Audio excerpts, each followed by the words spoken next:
ਵਰਿੰਦਰ ਸਿੰਘ ਨਾਲ ਜਿਹੋ ਜਿਹਾ ਬਿਹੇਵ ਕੀਤਾ ਕਿ ਯੰਗ ਐਡਵੋਕੇਟ ਨਾਲ ਇਹੋ ਜਿਹਾ ਬਿਹੇਵ ਕੀਤਾ, ਉਹ ਮੈਨੂੰ ਲੱਗਦਾ ਕਿ ਇਸ ਤੋਂ ਵੱਧ ਮੰਦਭਾਗੀ ਘਟਨਾ ਮੈਂ ਤਾਂ ਆਪਣੇ ਕਰੀਅਰ ਦੇ ਵਿੱਚ ਨਹੀਂ ਦੇਖੀ, ਆਪਣੀ ਲਾਈਫ 'ਚ ਹੀ ਨਹੀਂ ਦੇਖੀ। ਸੁਣਦੇ ਹੁੰਦੇ ਸੀ ਕਿ ਅੱਤਵਾਦ ਦੇ ਟਾਈਮ ਦੇ ਵਿੱਚ ਪੰਜਾਬ ਪੁਲਿਸ ਇੱਦਾਂ ਕਰਦੀ ਹੈ, ਪਰ ਉਹ ਚੀਜ਼ਾਂ ਹੁਣ ਫਿਰ ਦੁਬਾਰਾ ਦੁਹਰਾਈਆਂ ਜਾ ਰਹੀਆਂ ਜਦੋਂ ਦੀ ਆਪ ਗਵਰਨਮੈਂਟ ਬਣੀ। ਬਸ ਕਈ ਬੰਦਿਆਂ ਨੂੰ ਇਹਨਾਂ ਨੇ ਐਗਜ਼ੋਨਰੇਟ ਕਰਤਾ, ਉਹਨਾਂ ਨੂੰ ਪਾਇਆ ਹੀ ਨਹੀਂ ਹੈਗਾ FIR ਦੇ ਵਿੱਚ, ਜਿੱਦਾਂ ਡਾਕਟਰ ਨੂੰ ਨਹੀਂ ਪਾਇਆ, ਜਿਹੜੇ ਡਾਕਟਰ ਨੇ ਪਹਿਲਾਂ ਝੂਠੀ ਰਿਪੋਰਟ ਦਿੱਤੀ। ਕਿਉਂਕਿ ਹਰ ਸਿੱਕੇ ਦੇ ਦੋ ਪਹਿਲੂ ਹੁੰਦੇ ਤੇ ਉਹਨਾਂ ਵੱਲੋਂ ਜਿਹੜੀ ਸਟੋਰੀ ਦੱਸੀ ਗਈ ਉਹ ਇਹ ਹੈ ਕਿ ਵਰਦੀ ਫਾੜੀ ਗਈ ਸੀ ਜਿਹੜੇ ਪੁਲਿਸ ਮੁਲਾਜ਼ਮ ਸੀਗੇ ਐਡਵੋਕੇਟ ਵੱਲੋਂ।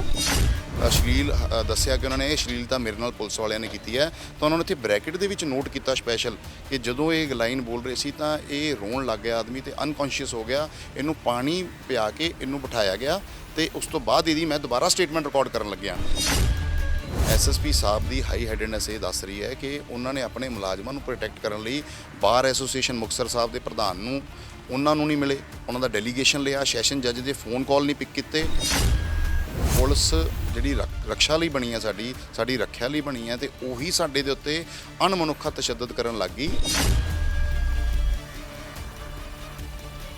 ਸ਼੍ਰੀ ਮੁਕਤਸਰ ਸਾਹਿਬ ਦੇ ਵਿੱਚ ਵਕੀਲ ਦੇ ਨਾਲ ਹੋਈ ਤਸ਼ੱਦਦ ਨੂੰ ਲੈ ਕੇ ਲਗਾਤਾਰ ਅਸੀਂ ਦੇਖ ਰਹੇ ਹਾਂ ਕਿ ਸਾਰਾ ਵਕੀਲ ਭਾਈਚਾਰਾ ਇਕੱਠੇ ਹੋ ਗਿਆ, ਬਾਰ ਕਾਉਂਸਲ, ਬਾਰ ਐਸੋਸੀਏਸ਼ਨ ਇਕੱਠੇ ਨੇ ਤੇ ਮੰਗ ਕਰ ਰਹੇ ਕਿ ਇਸ ਮਾਮਲੇ ਦੇ ਵਿੱਚ ਜਿਹੜਾ ਇਨਸਾਫ ਮਿਲੇ, ਪੀੜ੍ਹਤ ਨੂੰ ਇਨਸਾਫ ਮਿਲੇ ਤੇ ਐਡਵੋਕੇਟਸ ਦੀ ਪ੍ਰੋਟੈਕਸ਼ਨ ਵੀ ਕੀਤੀ ਜਾਵੇ। ਸਾਡੇ ਨਾਲ ਪੰਜਾਬ ਅਤੇ ਹਰਿਆਣਾ ਹਾਈ ਕੋਰਟ ਤੋਂ ਐਡਵੋਕੇਟ ਨੇ, ਪਰ ਤਸ਼ੱਦਦ ਦੇ ਨਾਲ ਦੱਸਿਆ ਜਾ ਰਿਹਾ ਹੈ ਕਿ ਜੋ ਕੁਝ ਵੀ ਹੋਇਆ, ਕੀ ਐਡਵੋਕੇਟਸ ਦੀ ਪ੍ਰੋਟੈਕਸ਼ਨ ਦੇ ਲਈ ਕੋਈ ਐਕਟ ਬਿੱਲ ਕੁਝ ਹੈਗਾ ਤੁਹਾਨੂੰ ਨਜ਼ਰ ਆਇਆ ਇੱਥੇ? ਮੈਮ ਅਸੀਂ ਬੜੀ ਦੇਰ ਤੋਂ ਸਾਡੀ ਬਾਰ ਐਸੋਸੀਏਸ਼ਨ ਪ੍ਰਧਾਨ ਸਾਹਿਬ ਤੇ ਬਾਰ ਕੌਂਸਲ ਡਿਮਾਂਡ ਕਰ ਰਹੇ ਨੇ ਕਿ ਐਡਵੋਕੇਟ ਪ੍ਰੋਟੈਕਸ਼ਨ ਐਕਟ ਨੂੰ ਲਾਗੂ ਕਰਵਾਇਆ ਜਾਏ। ਹੁਣ ਜਦੋਂ ਇਹੋ ਜਿਹਾ ਇੰਸੀਡੈਂਟ ਹੁੰਦਾ ਹੈ ਜਾਂ ਸਾਡੀ ਨੌਲੇਜ 'ਚ ਆਉਂਦਾ ਤਾਂ ਉਸ ਟਾਈਮ ਇਹ ਹੁੰਦਾ ਕਿ ਇਹਨਾਂ ਨੂੰ ਅਸੀਂ ਇਸ ਦੇ ਲਈ ਵੀ ਸਟ੍ਰਾਈਕ ਕੀਤੀ ਜਾਏ ਕਿ ਐਡਵੋਕੇਟ ਪ੍ਰੋਟੈਕਸ਼ਨ ਐਕਟ ਲਾਗੂ ਹੋਏ।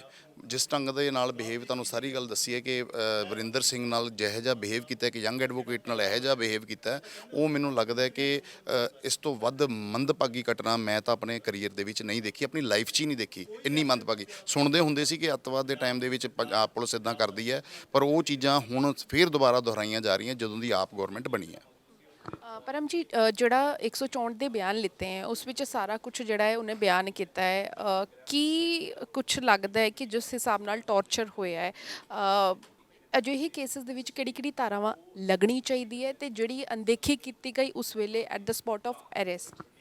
ਮੈਮ ਇਹਦੇ ਵਿੱਚ ਇਹ ਗੱਲ ਹੈ, ਸਭ ਤੋਂ ਪਹਿਲਾਂ ਤਾਂ ਜਦੋਂ ਇਹਨਾਂ ਨੇ FIR ਰਜਿਸਟਰ ਕੀਤੀ ਹੈ, FIR ਰਜਿਸਟਰ ਮੇਅਰ ਆਈ ਵਾਸ਼ ਹੈ, ਉਹਦੇ ਵਿੱਚ ਕਈ ਤਰ੍ਹਾਂ ਦੇ ਸੈਕਸ਼ਨ ਸੀਗੇ ਜਿਹੜੇ ਲੱਗਣੇ ਚਾਹੀਦੇ ਸੀ, ਪਲੱਸ ਕਈ ਬੰਦਿਆਂ ਨੂੰ ਇਹਨਾਂ ਨੇ ਐਗਜ਼ੋਨਰੇਟ ਕਰਤਾ, ਉਹਨਾਂ ਨੂੰ ਪਾਇਆ ਹੀ ਨਹੀਂ ਹੈਗਾ FIR ਦੇ ਵਿੱਚ, ਜਿੱਦਾਂ ਡਾਕਟਰ ਨੂੰ ਨਹੀਂ ਪਾਇਆ, ਜਿਹੜੇ ਡਾਕਟਰ ਨੇ ਪਹਿਲਾਂ ਝੂਠੀ ਰਿਪੋਰਟ ਦਿੱਤੀ, ਉਸ ਤੋਂ ਬਾਅਦ ਉਹਨੂੰ ਨਹੀਂ ਪਾਇਆ ਜਿਹਨੇ DSP ਨੂੰ ਇਹਨਾਂ ਨੇ ਬੇਕਸੂਰ ਕਰਤਾ। ਤਾਂ ਇਹ ਚੀਜ਼ ਇਹਨਾਂ ਨੇ ਹੁਣ ਵੀ ਕੰਟੈਂਪਟ ਕੀਤੀ ਹੈ, ਇਹਨਾਂ ਨੇ ਕੰਟੈਂਪਟ ਕੀਤੀ ਹੈ ਕਿਉਂਕਿ ਉਹਨਾਂ ਨੇ ਜਿਹੜੇ ਫੈਕਟਸ ਦੇ ਉੱਤੇ, ਕਿਉਂਕਿ 13 ਪੇਜਾਂ ਦੀ ਸਟੇਟਮੈਂਟ ਹੈ, ਉਹ ਛੋਟੀ ਨਹੀਂ ਸਟੇਟਮੈਂਟ ਨਹੀਂ ਹੈਗੀ, ਐਂਡ ਮੋਰ ਓਵਰ ਉਹ ਸਟੇਟਮੈਂਟ ਦੇ ਵਿੱਚ ਇੱਕ ਜਦੋਂ CGM ਸਾਹਿਬ ਰਿਕਾਰਡ ਕਰ ਰਹੇ ਸੀ, ਉਹਦੇ ਬਿਆਨ ਨੋਟ ਕਰ ਰਹੇ ਸੀ, ਤਾਂ ਉਹਨਾਂ ਨੇ ਉੱਥੇ ਜਾ ਕੇ ਜਦੋਂ ਉਹਨਾਂ ਨੇ ਅਸ਼ਲੀਲ ਦੱਸਿਆ ਕਿ ਉਹਨਾਂ ਨੇ ਇਹ ਅਸ਼ਲੀਲਤਾ ਮੇਰੇ ਨਾਲ ਪੁਲਿਸ ਵਾਲਿਆਂ ਨੇ ਕੀਤੀ ਹੈ, ਤਾਂ ਉਹਨਾਂ ਨੇ ਉੱਥੇ ਬ੍ਰੈਕਟ ਦੇ ਵਿੱਚ ਨੋਟ ਕੀਤਾ ਸਪੈਸ਼ਲ ਕਿ ਜਦੋਂ ਇਹ ਲਾਈਨ ਬੋਲ ਰਹੇ ਸੀ ਤਾਂ ਇਹ ਰੋਣ ਲੱਗ ਗਿਆ ਆਦਮੀ ਤੇ ਅਨਕੌਂਸ਼ੀਅਸ ਹੋ ਗਿਆ, ਇਹਨੂੰ ਪਾਣੀ ਪਿਆ ਕੇ ਇਹਨੂੰ ਬਿਠਾਇਆ ਗਿਆ ਤੇ ਉਸ ਤੋਂ ਬਾਅਦ ਇਹਦੀ ਮੈਂ ਦੁਬਾਰਾ ਸਟੇਟਮੈਂਟ ਰਿਕਾਰਡ ਕਰਨ ਲੱਗਿਆ। ਇਹ ਆਪਣੇ ਆਪ ਦੇ ਵਿੱਚ ਜਿਹੜਾ ਜੁਡੀਸ਼ਰੀ ਦਾ, ਹੁਣ ਜੁਡੀਸ਼ਰੀ ਦੇ ਉੱਤੇ ਤਾਂ ਕੁਝ ਵੀ ਨਹੀਂ ਹੈਗਾ, ਜੁਡੀਸ਼ਰੀ ਦਾ ਜੋ ਇਹ ਐਕਟ ਹੈ ਇਹ ਦਰਸਾ ਰਿਹਾ ਹੈ ਕਿ ਜੁਡੀਸ਼ਰੀ ਦਾ ਵੀ ਮਨ ਜਜ਼ਬਾਤੀ ਹੋ ਗਿਆ, ਇਮੋਸ਼ਨਲ ਹੋ ਗਿਆ ਕਿ ਇਹਦੇ ਵਿੱਚ ਇਹਨਾਂ ਨੇ ਇੰਨੀ ਕੁ ਜ਼ਿਆਦਾ ਗੰਦੀਆਂ ਹਰਕਤਾਂ ਕੀਤੀਆਂ ਜੋ ਮੈਂ, ਤੁਸੀਂ ਲੇਡੀ ਹੋ ਤੇ ਮੈਂ ਇਹ ਚੀਜ਼ ਦਾ ਨਾਲ ਡਿਸਕਸ ਵੀ ਨਹੀਂ ਕਰ ਸਕਦਾ। ਕਿੰਨਾ ਕੀ ਜ਼ਿਆਦਾ ਪੋਲੀਟੀਕਲ ਪ੍ਰੈਸ਼ਰ ਇਸ ਪੂਰੇ ਮੈਟਰ ਦੇ ਵਿੱਚ ਦੇਖਣ ਨੂੰ ਮਿਲਿਆ ਹੈ ਕਿ ਆਪਣੇ ਸਟਾਫ ਨੂੰ ਬਚਾਉਣ ਦੀ ਕੋਸ਼ਿਸ਼ ਕੀਤੀ ਜਾ ਰਹੀ ਹੈ ਪੁਲਿਸ ਵੱਲੋਂ, ਸਰਕਾਰ? ਮੈਮ ਇਹਦੇ ਵਿੱਚ ਮੈਂ ਤਾਂ ਹੁਣ ਇਹ ਕਹੂੰਗਾ ਜਿਹੜੇ ਹੇਠਲੇ ਮੁਲਾਜ਼ਮ ਨੇ ਉਹਨਾਂ ਦਾ ਤਾਂ ਕੋਈ ਕਸੂਰ ਹੀ ਨਹੀਂ ਹੈ, ਕਸੂਰ ਹੀ SSP ਸਾਹਿਬ ਦਾ। SSP ਸਾਹਿਬ ਦੀ ਹਾਈ ਹੈਡਨੈਸ ਇਹ ਦੱਸ ਰਹੀ ਹੈ ਕਿ ਉਹਨਾਂ ਨੇ ਆਪਣੇ ਮੁਲਾਜ਼ਮਾਂ ਨੂੰ ਪ੍ਰੋਟੈਕਟ ਕਰਨ ਲਈ ਬਾਰ ਐਸੋਸੀਏਸ਼ਨ ਮੁਕਤਸਰ ਸਾਹਿਬ ਦੇ ਪ੍ਰਧਾਨ ਨੂੰ ਉਹਨਾਂ ਨੂੰ ਨਹੀਂ ਮਿਲੇ, ਉਹਨਾਂ ਦਾ ਡੈਲੀਗੇਸ਼ਨ ਲਿਆ, ਸੈਸ਼ਨ ਜੱਜ ਦੇ ਫੋਨ ਕਾਲ ਨਹੀਂ ਪਿਕ ਕੀਤੇ, ਉਸ ਤੋਂ ਬਾਅਦ ਇਹ ਕਹਿ ਰਹੇ ਨੇ ਕਿ ਕੋਈ ਗੱਲ ਨਹੀਂ ਦੇਖ ਲਾਂਗੇ, ਮੇਰੇ ਕੋਲ ਤਾਂ ਕਾਪੀ ਨਹੀਂ ਆਈ। ਮਤਲਬ ਇਸ ਤੋਂ ਵੱਧ ਮੈਂ ਲੋਕਾਂ ਨੂੰ ਵੀ ਦੱਸਣਾ ਚਾਹੁੰਦਾ ਕਿ ਜਦੋਂ ਪੁਲਿਸ ਜਿਹੜੀ ਰੱਖਿਆ ਲਈ ਬਣੀ ਹੈ, ਸਾਡੀ ਰੱਖਿਆ ਲਈ ਬਣੀ ਹੈ, ਤੇ ਉਹੀ ਸਾਡੇ ਦੇ ਉੱਤੇ ਅਣਮਨੁੱਖਾ ਤਸ਼ੱਦਦ ਕਰਨ ਲੱਗ ਗਈ, ਉਸ ਤੋਂ ਬਾਅਦ ਤਾਂ ਰੱਬ ਹੀ ਰੱਖ ਹੈ ਪੰਜਾਬ ਸਟੇਟ ਦਾ। ਐਂਡ ਇਸੇ ਕਰਕੇ ਸਟੇਟ ਵਾਈਜ਼ ਸਟੇਟ ਵਾਈਡ ਕਾਲ ਦਿੱਤੀ ਗਈ ਹੈ ਸਟ੍ਰਾਈਕ ਦੀ। ਐਂਡ ਇਸ ਚੀਜ਼ ਦੇ ਸਾਰੇ ਵਕੀਲ ਸਾਹਿਬਾਨਾਂ ਦੇ ਕਈ ਹੋਰ ਜ਼ਿਲ੍ਹਿਆਂ 'ਚੋਂ ਵੀ ਫੋਨ ਆ ਰਹੇ ਨੇ, ਉਹ ਕਹਿ ਰਹੇ ਨੇ ਕਿ ਇਹ ਮੁੱਦੇ ਦੇ ਨਾਲ ਐਡਵੋਕੇਟ ਪ੍ਰੋਟੈਕਸ਼ਨ ਜਿਹੜਾ ਐਕਟ ਹੈ ਉਹਦੇ ਬਾਰੇ ਵੀ ਹੁਣ ਗੱਲ ਕੀਤੀ ਜਾਏ, ਅਦਰਵਾਈਜ਼ ਵਕੀਲ ਸਾਹਿਬਾਨਾਂ ਨੂੰ ਇਦਾਂ ਹੀ ਜਲਾਲਤ ਦਾ ਸਾਹਮਣਾ ਕਰਨਾ ਪਏਗਾ।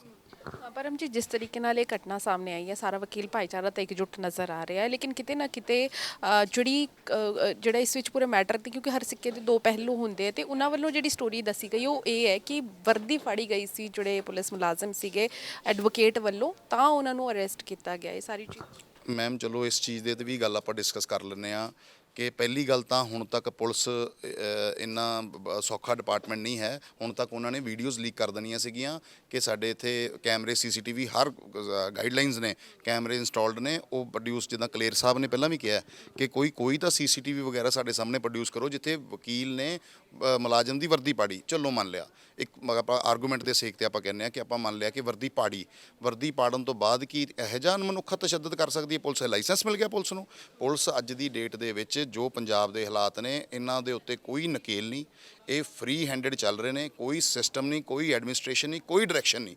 ਜਦੋਂ ਕੋਈ ਵੀ ਸਟੇਟ ਇੱਕ ਲੀਡਰਲੈਸ ਹੋ ਜਾਂਦੀ ਹੈ, ਸਟੇਟ ਲੀਡਰ ਸਾਡੇ ਤਾਂ ਬਹੁਤ ਬਿਜ਼ੀ ਨੇ ਹੋਰ ਕੰਮਾਂ ਦੇ ਵਿੱਚ, ਉਹ ਸਾਰਿਆਂ ਨੂੰ ਪਤਾ ਹੈ ਕਿੱਥੇ ਫੰਕਸ਼ਨ ਇੰਜੋਏ ਕਰ ਰਹੇ ਨੇ।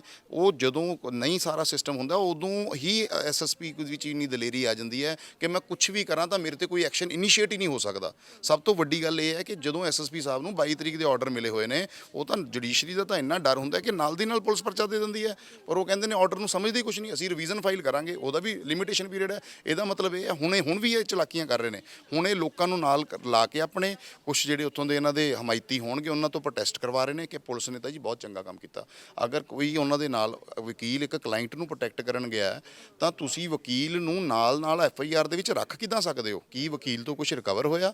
ਹੁਣ ਇਹਨਾਂ ਨੇ ਕਿਹਾ ਕਿ ਖਾਲੀ ਕਾਗਜ਼ਾਂ ਤੇ, ਜਿਹੜਾ ਕੰਪਲੇਨੈਂਟ ਨੇ ਵਰਿੰਦਰ ਸਿੰਘ, ਖਾਲੀ ਕਾਗਜ਼ਾਂ ਤੇ ਮੇਰੇ ਤੋਂ ਸਿਗਨੇਚਰ ਕਰਾਏ, ਕੁਝ ਵੀ ਉੱਤੇ ਸੈਕਸ਼ਨ ਪਾ ਦੇਣਗੇ। ਉਹ ਬੰਦੇ ਨੇ ਆਪਣੀ ਬੇਲ ਵਿਡਰਾਅ ਕਰ ਲਈ ਹੈ ਕਹਿ ਕੇ ਕਿ ਜੀ ਮੈਂ ਜੇਲ੍ਹ 'ਚ ਸੇਫ ਹਾਂ, ਮੈਂ ਬਾਹਰ ਆਊਂਗਾ ਮੈਨੂੰ ਮਾਰ ਦੇਣਗੇ। ਉਹਦੇ ਪਰਿਵਾਰ ਦਾ ਹਾਲਾਤ ਸਮਝੋ, ਉਹਦੇ ਪਰਿਵਾਰ ਦੀ ਮਾਨਸਿਕ ਸਥਿਤੀ ਸਮਝੋ ਕਿ ਸਾਡੇ ਨਾਲ ਕੁਝ ਵੀ ਕਦੋਂ ਵੀ ਹੋ ਸਕਦਾ ਹੈ। ਇਹ ਤਾਂ ਬਾਰ ਐਸੋਸੀਏਸ਼ਨ ਨਾਲ ਖੜ ਗਈ, ਉਹਨੂੰ ਹੌਸਲਾ ਮਿਲਿਆ ਵਿਚਾਰੇ ਨੂੰ। ਮੈਂ ਇਸ ਟਾਈਮ ਵਿਚਾਰਾ ਵਰਡ ਯੂਜ਼ ਕਰ ਰਿਹਾ ਇੱਕ ਵਕੀਲ ਵਾਸਤੇ, ਕਿਉਂਕਿ ਮੈਨੂੰ ਪਤਾ ਹੈ ਉਹਦੀ ਮੈਂਟਲ ਸਟੇਟ ਕੀ ਹੋਏਗੀ। ਇਹੋ ਜਿਹੀ ਸਿਚੁਏਸ਼ਨ ਉਹਨਾਂ ਨੇ ਪੈਦਾ ਕਰਤੀ। ਪਹਿਲਾਂ ਉੱਥੇ ਕਾਂਡ ਹੋਇਆ, ਉਹ SHO ਨਵਦੀਪ ਸਿੰਘ ਹੁਣ ਤੱਕ ਫਰਾਰ ਹੈ। ਪੁਲਿਸ ਨੇ ਜਦੋਂ ਮਾਰਨਾ ਸੀ ਤਾਂ ਵੈਸਟ ਬੰਗਾਲ ਤੱਕ ਚਲੇ ਗਏ।